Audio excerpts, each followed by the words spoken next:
plains of the south had many a creature bubbling over its surface. A particularly hot series of summers boiling over these dry plains had left a drought upon the hunting grounds of the quadphibians. This tribe of humanoid snakes, salamanders, toads, and gators, having been unified since 4500 BV, only needed a push of hunger to begin making them fracture. Tensions rose like the summer heat as a portion of the salamanders split from their ancestral hunting grounds to find food in the Forbidden Springs and hunted the sacred animals there. The elders banished them for this slight, and the salamanders promised vengeance. Shortly after, nearly all the starving gators joined this rebel faction, sneering that they were no longer a strong tribe, but a house without its fourth beam. Triphibians. The elder toad could not take the pressure of his duties, and so left the faction the following morning.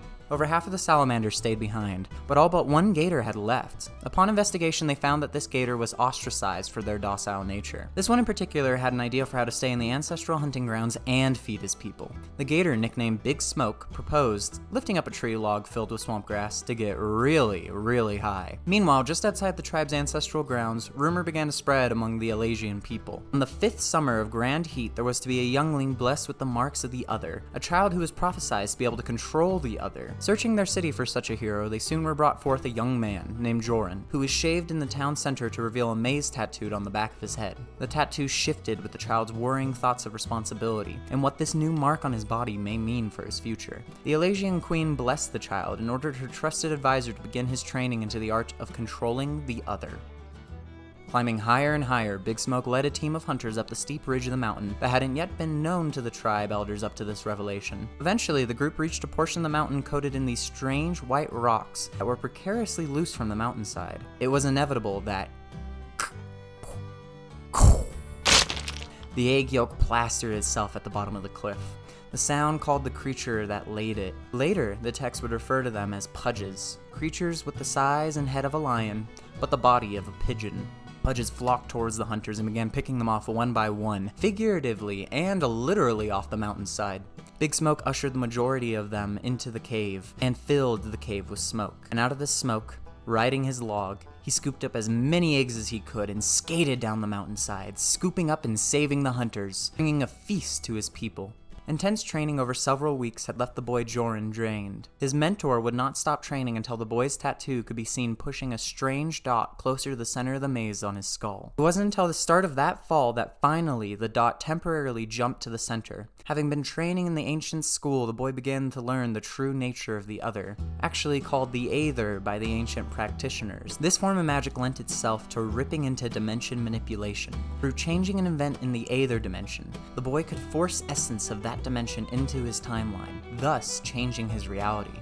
It sounded like gibberish and folktales until the day the boy trained in the river just outside the school grounds. Practicing his same form as always, he felt a tug in the back of his mind. And indeed, the dot connected temporarily with the Aether realm. One moment the boy was in the river, and the next he was in the air, picked up by a hurricane formed from the clay in the lake. He was flung into the ground, but watched as the clay NATO spun its way towards his city. In desperation, the boy jumped to his feet and tugged once more at the Aether realm, and changed the trajectory of the clay NATO into his school. The ancient texts were covered in solid clay for weeks, and his increasingly frustrated mentor made the boy clean his mess for the next 2 months, warning him that if he didn't gain control, he could snap himself out of reality. At the end of that fall, the Triphibians were doing well for themselves until a messenger from the skies appeared. A salamander of the rebels, riding a tamed pudge, bellowed out the threat of war, declaring themselves and the gators as the true amphibians and all others as imposters, inferior races of the old tribe. Big Smoke claims this ominous warning to be a mistake. Sure, the gators were hot-headed, but they were just hungry and desperate for order. Now that they had the order, he was sure he could convince them to come back. And so, the 2 remaining elders sent him to the rebels to convince them against this war. While he was distracted, the Viper elders spoke of a contingency plan. Elder Salamander found the scriptures of the Gator elders forsaken in his old living quarters, and so brought forth the 3 of 4 scriptures they had and began studying the forbidden arts. Creating a scarecrow made of swamp grass, Viper began stitching together the forbidden words into the fabric. Strength of Gator Clan, the drifting of the Salamander Clan, and the hypnotizing charm of the Vipers. All that was missing was the life of the Toads, which would then bring this voodoo magic together. Big Smoke burst into the room of the elders, and after confirming that the swamp grass used wasn't from his stash to make what he assumed was a scarecrow for the farms, he told them of what he saw. There were at least 100 of them, man. I saw them coming from the hills, these humans. I couldn't do anything but stare as these people, armed to the teeth, made an alliance with the rebels. The elders were shocked at the news. For so long, those humans have kept to their border, but now they were to make enemies of them? In order to ensure the preservation of the tribe and its people, they sent Big Smoke and a few spies out on a special ops mission to get the final scripture from the Toad Elder, else they would all die underneath the war boots of the rebels. Little did they know, the Alasian people had no intent to join the rebels, and in fact, Big Smoke oversaw the meeting of them to inform the rebels they would not help in a genocide against an innocent people they lived next to for generations. Both tribes kept to themselves, and so they would have no part in it. Big Smoke and his team, under cover of night, approached the small hut of the Toad Elder. A thick cloud of his smoke reinvigorated the men and kept their actions hidden. Even as the Elder Toad awoke, he seemingly already knew they were there.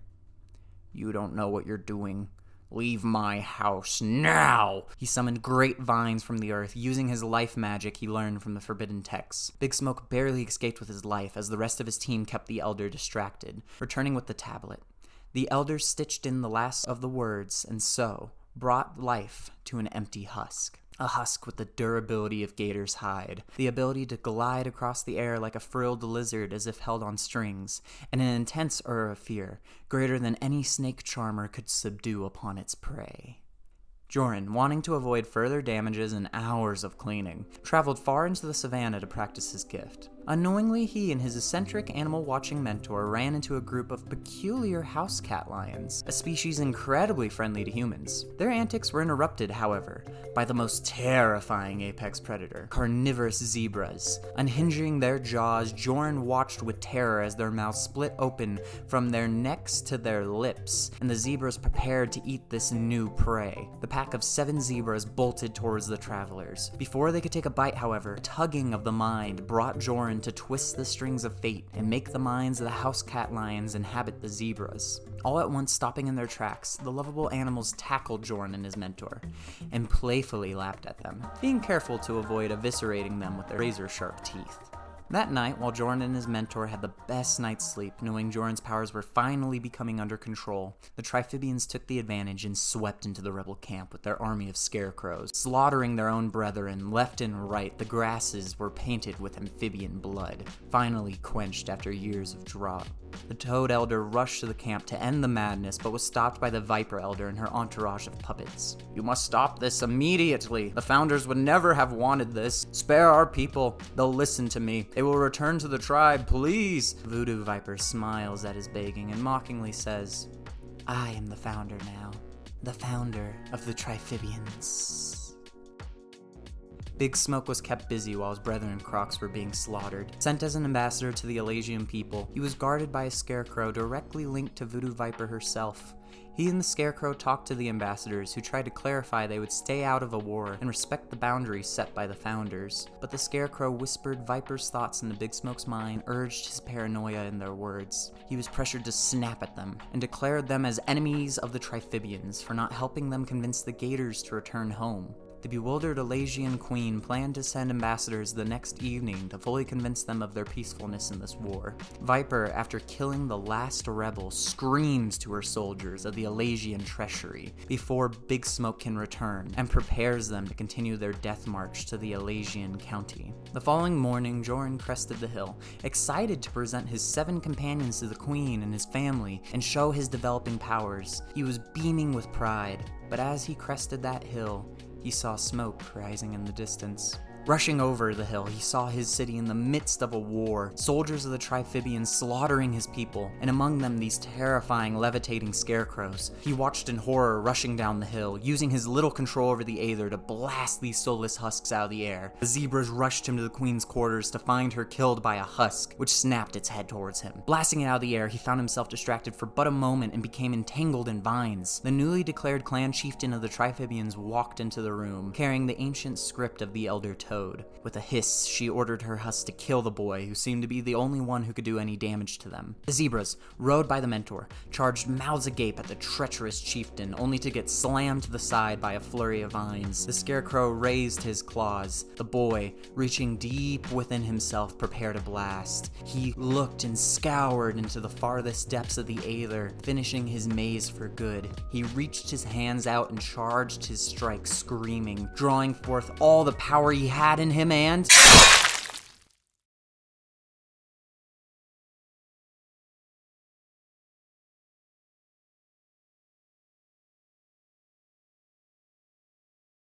Ooh, boy. Okay.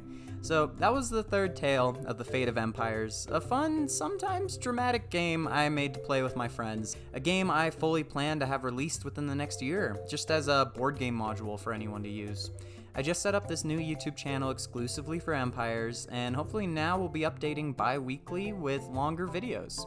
A lot of the art in these videos are inspired by my incredibly talented artist players, and as I get better at Blender, I fully plan to include these pieces in the video as often as I can. Also, looking forward to an outro and intro for these videos, but until then you have these custom outro pieces. Like and subscribe to see the fate of Empires. There we go. That's the one I'm keeping.